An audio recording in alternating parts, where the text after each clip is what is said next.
Bonjour et bienvenue dans cette vidéo. Aujourd'hui, je voudrais vous parler de ces recrutements qui font perdre du temps et vous donner 3 pistes pour pouvoir faire des recrutements qui soient efficaces. Je m'appelle Catherine Dupeyra, je suis créatrice de Talents et Performance, une méthode d'accompagnement pour dirigeants en croissance pour les aider à travailler mieux et moins. Aujourd'hui, je voudrais vous parler de cette problématique que rencontrent plusieurs de mes candidats, plusieurs de mes clients, qui sont des problématiques qui sont liées autour du turnover lors des recrutements qu'ils font. Ils recrutent plusieurs fois les mêmes personnes. Ces personnes vont rester un jour, une semaine, très peu de temps, et ils vont devoir recommencer tout le processus de recrutement. Alors pourquoi ça pose problème? Parce que un recrutement c'est beaucoup de temps et en général dans les petites structures c'est souvent le dirigeant qui s'en occupe. Donc c'est faire une offre d'emploi, la publier, sélectionner les candidatures, recevoir les candidats, faire passer les entretiens, choisir. Donc tout ça c'est à refaire à chaque fois que vous avez un candidat qui s'en va. Donc le problème que ça pose aussi, c'est que finalement le dirigeant va se retrouver à passer beaucoup de temps sur cette activité et ne va pas passer son temps sur ce qui a véritablement un impact pour le développement de son entreprise. Alors pourquoi ça se produit? Qu'est-ce qui se passe en réalité et pourquoi les candidats ne restent pas? Alors, il y a bien sûr des candidats qui ne restent pas parce que voilà, ils ont d'autres offres à l'extérieur qui sont plus intéressantes. Mais très souvent, ce qu'on observe, c'est qu'en réalité, le chef d'entreprise va aller vendre les conditions de travail de son entreprise. Il va aller vendre le salaire, il va aller vendre les congés, il va aller vendre les tickets restaurants, il va aller vendre tous les avantages qu'il y a dans son entreprise. La deuxième chose qui va se produire, c'est que le dirigeant va parler de son entreprise et il ne va pas écouter le candidat. Donc, il va combler les creux, il va combler les moments de silence et il ne va pas être véritablement à l'écoute du candidat. Et pourquoi tout ça, ça se produit? C'est parce qu'en réalité, le dirigeant a déjà, à force de répéter ses activités de recrutement, il commence à se lasser, il commence à avoir des biais, en fait, des perceptions sur les candidats qui sont faussées et qui sont le fruit de son expérience, sa mauvaise expérience passée.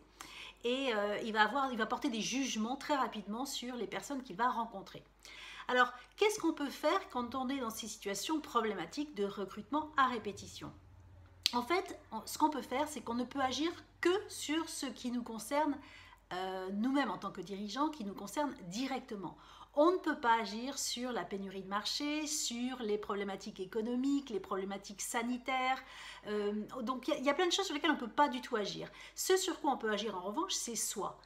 Et un des éléments importants à connaître quand on fait du recrutement, c'est qu'un candidat que vous allez recruter, il va venir vous voir et c'est le dirigeant que vous représentez, c'est le manager futur que vous êtes et qui se présente, qui va faire que oui ou non, il aura envie de rester. Et pour cette partie-là, vous pouvez agir sur vous, vous pouvez complètement travailler parce que ça ne vous concerne. Votre posture de dirigeant, c'est véritablement quelque chose sur lequel vous pouvez agir. Et comment on peut agir dessus? On peut agir en travaillant sur une meilleure connaissance de soi, en étant plus confiant dans ce que vous êtes, de ce que vous aimez, de ce que vous avez envie de faire de votre entreprise, de comment vous avez envie de travailler avec les gens qui sont autour de vous. Et donc véritablement de travailler sur qu'est-ce qui vous freine, quelles sont vos faiblesses, quels sont vos points forts, quelles sont les valeurs qui vous portent, qu'est-ce qui vous fait vous lever le matin, qu'est-ce qui fait que vous avez créé cette entreprise, qu'est-ce qui fait que vous avez envie de l'emmener plus loin cette entreprise. Tous ces éléments-là sont des éléments sur lesquels vous pouvez travailler. Vous pouvez apprendre à mieux vous connaître, vous pouvez apprendre quelles sont vos forces et vous pouvez également apprendre quels sont vos freins personnels, vos faiblesses, vos points d'amélioration, de façon à, quand vous allez rencontrer un candidat, être beaucoup plus serein, beaucoup plus confiant dans ce que vous attendez de la personne en face de vous. Ça va vous permettre d'être beaucoup plus à son écoute, de lui poser les bonnes questions pour s'assurer qu'il a véritablement les mêmes valeurs que vous, s'assurer quelles sont ses attentes par rapport à ce poste, comment il se projette dans cette entreprise. Et ça, c'est vraiment un élément qui est important. Donc déjà, ça va être d'apprendre à vous connaître.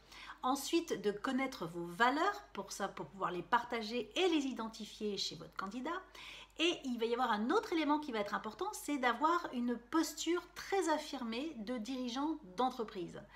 La personne que vous allez rencontrer et qui souhaite rentrer chez vous, elle va être, comme je vous l'ai dit, attirée par vous, mais elle va être aussi attirée par l'attitude, par l'image que vous dégagez, par l'image de sécurité que vous dégagez, par votre capacité de la rassurer sur les premiers jours qu'elle va passer dans l'entreprise, comment elle va être accompagnée, comment elle va être accueillie, comment elle va être accompagnée sur son développement, comment ses priorités peuvent être respectées.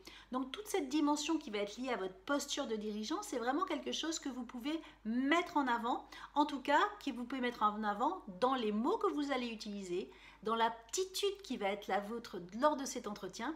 Et tout ça, ce sont des éléments qui vont permettre à la personne en face de vous de savoir si elle a envie de travailler avec vous et pas uniquement dans votre entreprise. Si vous rencontrez vous aussi des problématiques qui sont liées au recrutement, ou si vous avez beaucoup de turnover dans vos équipes et si vous n'êtes pas complètement confiant à chaque fois que vous devez réaménager votre organisation, je vous propose de prendre un rendez-vous de découverte avec moi pour qu'on parle de votre problématique et que l'on imagine ensemble quel pourrait être le plan d'action qui vous conviendrait. À bientôt!